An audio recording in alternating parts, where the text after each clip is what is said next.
हे भगवान, ये कमर का दर्द तो मेरी जान ले लेगा।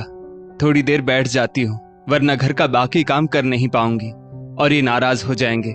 माँ जी भी फिर बेकार में पूरा दिन सुनाती रहेंगी। कराहते हुए नीलिमा अपनी कमर पकड़कर कुर्सी पर बैठ गई। तभी नीलिमा की सास भवानी देवी बाथरूम से स्नान करके बाहर निकली थी। जैसे ही नीलिमा पर उनकी नजर गई, वो बोली, हे भगवान, ये क्या बहू, सुबह सुबह तुम्हें आराम करने की सूझी है और तुमने अभी तक मंदिर के पास झाड़ू पोछा भी नहीं किया।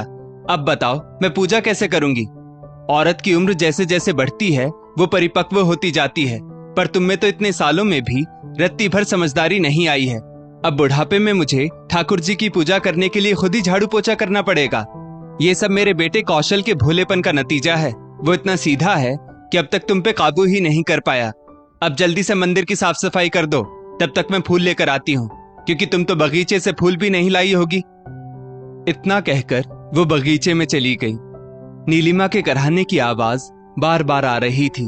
तभी उसकी बेटी नीलू वहां आई और बोली, क्या हुआ माँ, आपसे कितनी बार कहा है झुककर काम मत किया करो। और ये क्या, बाल्टी में इतने सारे कपड़े जमा करके कहाँ ले जा रही थी। क्या आपको पता नहीं कि ज्यादा झुकने से कमर का दर्द बढ़ता जाता है। चलिए बैठिए। नीलिमा को सोफे पर बिठाकर नीलू जल्दी से मूव लेकर आई और माँ की कमर पर लगाते हुए बोली, माँ थोड़ा आराम कर लो, मैं कपड़ों को मशीन में डाल देती हूँ। ये सब क्या लगा रखा है माँ, कुछ तो अपने बारे में सोचिए और हर किसी को अपना काम स्वयं करने के लिए कहिए। पर नहीं, आपको तो बार बार बीमार पड़ना मानो अच्छा लगता है। बेटी के प्यार भरे गुस्से में अपने लिए चिंता देखकर नीलिमा की आंखें भर आई। वो बोली, नहीं बेटा, ऐसी बात नहीं है, पर किससे बोलूंगी ये सब काम करने के लिए। तुम्हारे पापा और दादी को तो बोल नहीं सकती, और तुम्हारा भाई, वो तो अपने मोजे तक उठाकर जगह पर नहीं रखता, तो उससे क्या ही उम्मीद कर सकती हूँ। तो ये सब काम तो मेरा ही है, फिर दूसरे कैसे कर सकते हैं। नीलू बोली, माँ ये सब आदत की बात होती है। जब तक मैं घर पर थी आपने मुझे सब कुछ करके दिया, तो मुझे भी आदत हो गई थी। पर अब देखिए, मैं 1 साल से हॉस्टल में रह रही हूँ। मुझे अपना काम खुद ही करना पड़ता है। वहां माँ नहीं आती सब करने के लिए। हाँ, शुरू शुरू में मुझे आपकी बहुत याद आती थी, पर मुझे लगा कि अब मुझे ये सीखना पड़ेगा। और देखिए, क्या अब मैं आपको कभी रोकर फोन करती हूँ। मूव की मालिश से नीलिमा को थोड़ा आराम मिल रहा था। बेटी पास में बैठी थी तो उसे अच्छा महसूस हो रहा था। फिर नीलिमा बोली, पता है बेटा, जब भी तुम हॉस्टल से घर आती हो मुझे बहुत राहत मिलती है। जैसे अभी मुझे परेशान देखकर तुमने जल्दी से दवाई लगा दी और आराम करने को कहा। पर बेटा, बाकी किसी को तो मेरी कोई परवाह ही नहीं है। इतना कहते कहते नीलिमा की आंखें भर आई। दरअसल नीलू अभी साल भर पहले हॉस्टल रहने चली गई थी। वो हमेशा अपनी माँ को घर के काम करते देखती आई थी, पर जब से वो हॉस्टल गई उसे खुद से ही काम करने पड़ते थे। इस 1 साल में घर के किसी भी सदस्य ने उसकी माँ की तकलीफ नहीं देखी। यहाँ तक कि उसके पिता के रवैये में भी कोई बदलाव नहीं आया, जिसके कारण नीलिमा हमेशा परेशान रहती थी। नीलिमा घर की साफ सफाई में व्यस्त रहती और कौशल सब कुछ अस्त व्यस्त करके रखते थे। इस बात को लेकर कई बार दोनों पति पत्नी में झगड़ा भी होता था, पर कोई निष्कर्ष नहीं निकलता था। सच कहा है किसी ने, एक बेटी ही अपनी माँ की तकलीफ को समझ सकती है, पर एक औरत की तकलीफ उसके घर वाले नहीं समझेंगे तो और कौन समझेगा। यही सोचते हुए नीलू को पुरानी बात याद आ गई। एक रोज सुबह जब वो छोटी थी, उसकी माँ नीलिमा खाना बना रही थी और स्कूल की बस स्टॉप पर आ गई थी। तो नीलिमा ने कौशल से कहा, सुनिए, नीलू और नीलेश को बस में चढ़ा दीजिए, मेरे कपड़े बहुत गंदे हैं, लोग देखेंगे तो क्या कहेंगे।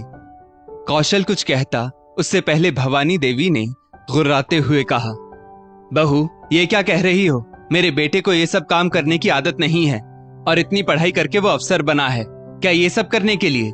आज बच्चों को छोड़ने के लिए कह रही हो, कल को रसोई के काम करने के लिए कहोगी। अब क्या यही सब बच गया है? और तुम हो ही इस सब के लिए, तो ये क्यों करेगा? और कल भी मैं सुन रही थी, चीजों को रखने के लिए तुम कौशल से बहस कर रही थी। अरे घर उसका, पैसा उसका, तो वो अपनी चीजों को अपने हिसाब से रखेगा।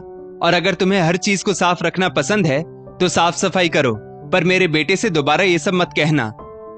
नीलिमा ने एक भी शब्द नहीं कहा, बस रोते हुए अपने हाथों को अपने आंचल से पोंछा और बच्चों का हाथ पकड़कर बाहर निकल गई। बस में चढ़ाते हुए नीलिमा ने उस रोज नीलू से कहा था, देख बेटा, जीवन में कभी अपमान बर्दाश्त मत करना और याद रखना कि तुम्हें अपने पैरों पर खड़ा होना है। जिस दिन तुम अपने पैरों पर खड़ी हो जाओगी तब अपने लिए और अपने बच्चों के लिए आवाज उठा सकती हो, वरना सही होते हुए भी तुम्हें चुप रहना होगा, जो मैं नहीं चाहती। समय ऐसे ही बीतने लगा। नीलिमा का बेटा नीलेश भी अब बड़ा होने लगा, पर घर के हालात वही बने थे। एक रोज नीलिमा ने बर्तन धोते हुए नीलेश से कहा, बेटा, बड़ी प्यास लगी है, एक गिलास पानी तो पिला दे। तभी भवानी देवी ने रसोई में प्रवेश किया और बोली, हे भगवान, अब क्या अपने बेटे से भी घर के काम करवाओगी? हाथ धोकर खुद पानी नहीं पी सकती?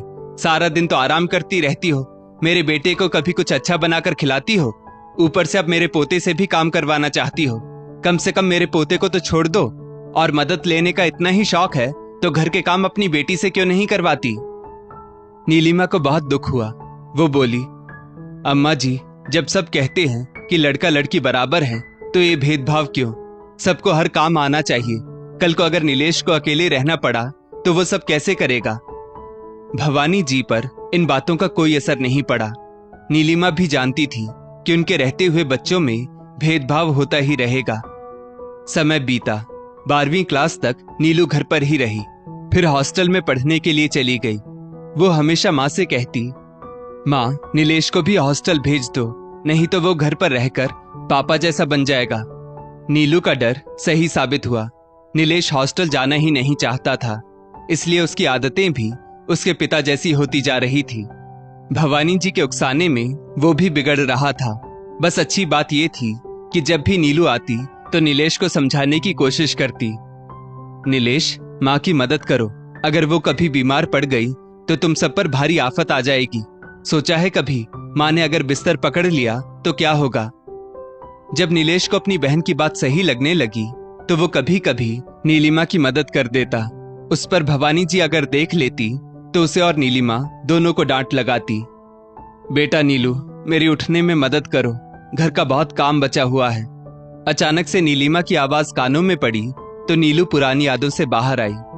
नीलू ने माँ को उठाने की बहुत कोशिश की, पर वो ठीक से खड़ी भी नहीं हो पा रही थी। उसने नीलिमा को कमरे में ले जाकर लिटा दिया। शाम में जब कौशल घर आए तो घर की हालत सुबह जैसी देखकर नीलिमा को आवाज लगाने लगे। इतने में नीलू वहां आई और बोली, पापा, माँ को कमर में बहुत दर्द हो रहा है, वो दवाई खाकर सो रही हैं। कौशल बोले, अच्छा, इतना दर्द है, अब मेरे लिए चाय कौन बनाएगा? नीलू बोली, पापा, मुझे आपसे बहुत जरूरी बात करनी है, और आज नहीं की तो सबसे पहले आपका ही नुकसान होगा, तो पहले आप फ्रेश हो जाइए, तब तक मैं आपके लिए चाय बनाकर लाती हूँ। चाय के साथ वो पापा के पसंद के भुने हुए चने भी ले आई, जिसे वो अक्सर अपनी माँ को अपने पिता को देते हुए देखा करती थी। बेटी को देख कौशल बोले, तुम कुछ जरूरी बात कहना चाहती थी, क्या कहना चाहती हो बेटा? नीलू बोली, पापा, आज जब माँ अस्त व्यस्त घर को ठीक करने और बिखरे कपड़े समेटने के लिए झुकी तो उनकी पीठ का दर्द बढ़ गया। मुझे अच्छे से याद है कि ये उनकी पुरानी समस्या है, फिर भी वे इसे अनदेखा करती हैं और काम करती रहती हैं। अभी मुझे हॉस्टल से वापस आए 2 ही दिन हुए हैं, पर मैंने माँ को कभी आराम करते हुए नहीं देखा। वे कुछ ना कुछ करती रहती हैं। आप तो ऑफिस चले जाते हैं, नीलेश कॉलेज की कोचिंग में व्यस्त रहता है। कभी सोचा है अगर पीछे से माँ को कुछ हो गया तो क्या होगा? वैसे भी माँ ही है जो घर और आपकी बिखरी हुई चीजें सबसे ज्यादा समेटती हैं, क्योंकि आपके कपड़े हमेशा बिखरे रहते हैं। शर्ट यहाँ, पैंट वहां, तौलिया बिस्तर पर, सब इधर उधर। जब माँ ने कपड़े धोने का बैग रखा है तो कपड़े वहां रखने में क्या दिक्कत है? आपको भी थोड़ा समझना होगा पापा। वो सिर्फ मेरी माँ नहीं बल्कि आपकी पत्नी है, इस घर की नौकरानी नहीं। कौशल झट से बोला, उसे नौकरानी कौन समझता है? ये तुम्हारी भूल है, ऐसा नहीं है बेटा। नीलू बोली, ऐसा नहीं है तो कैसा है पापा?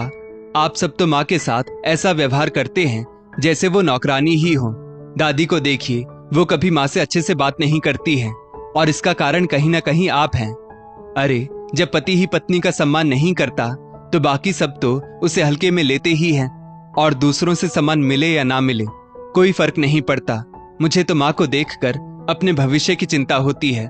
पता नहीं मैं शादी भी करूंगी कि नहीं, क्योंकि एक औरत की परेशानी अगर उसके घर वाले नहीं समझेंगे तो और कौन समझेगा। कौशल बोले, समझ रहा हूं, पर तुम मुझसे क्या चाहती हो? नीलू बोली, मैं बस आपसे ये कहना चाहती हूँ कि बस मेरी माँ सुरक्षित रहे। अगर वो बीमार भी पड़ गई तो कराएंगी, पर कुछ नहीं बोलेंगी। उनका दर्द महसूस करो पापा, नहीं तो वो मर जाएंगी। ये कहते हुए नीलू रोने लगी। कौशल अपनी बेटी की समझदारी भरी बातें सुनकर बोले, नीलू सच कह रही हो तुम। अगर नीलिमा को कुछ हो गया तो हम सबका क्या होगा? नहीं नहीं, अब से मैं उसके दर्द को नजरअंदाज नहीं करूंगा। उसने अपना हाथ बेटी के कंधे पर रखा और उसे भरोसा दिलाया और अपने कमरे की ओर चाय लेकर चल दिया, जहां नीलिमा कमर पर बेल्ट बांधे सीधी लेटी हुई थी। नीलिमा कौशल को देख बोली, आप मेरे लिए चाय लाए हो? उस दिन के बाद घर में बदलाव आना शुरू हो गया था। झाड़ू पोछा बर्तन के लिए कामवाली लगाई गई और अब तो नीलेश भी अपनी माँ की मदद करने लगा था। नीलू भी 1 महीने बाद हॉस्टल चली गई, पर अपनी माँ के लिए परिवार में सबकी आंखों में सम्मान जगा गई। एक रोज नीलेश ने फोन पर नीलू को बताया, जानती हो दीदी, कल दादी जब आई और पापा को काम करते देखा तो बोली, बाकी काम के लिए तो काम वाली लगवा ली, तो तुम बीवी की मदद क्यों कर रहे हो कौशल? घर में बीवी के होते हुए तुम ये सब काम कर रहे हो। माँ तो सक पका गई, पर पापा ने अपने भरोसे का हाथ उनके कंधे पर रखा और दादी से बोले, माँ ये मेरा घर है तो काम मेरा क्यों नहीं हो सकता? मैं तो कहता हूँ नीलिमा के आने से पहले ये घर आपका था ना, तो कुछ काम तो आपके भी होंगे। तो अब बेहतर है थोड़े बहुत अपने काम खुद भी कर लिया करो। एक वो दिन था और एक आज का दिन है। भवानी देवी उसके बाद कुछ नहीं कहती थी। दोस्तों, इस स्टोरी को लेकर आपकी क्या राय है? नीचे कमेंट करके जरूर बताइएगा और ऐसी ही और भी बेहतरीन वीडियोस के लिए हमारा पेज जरूर फॉलो करें। धन्यवाद।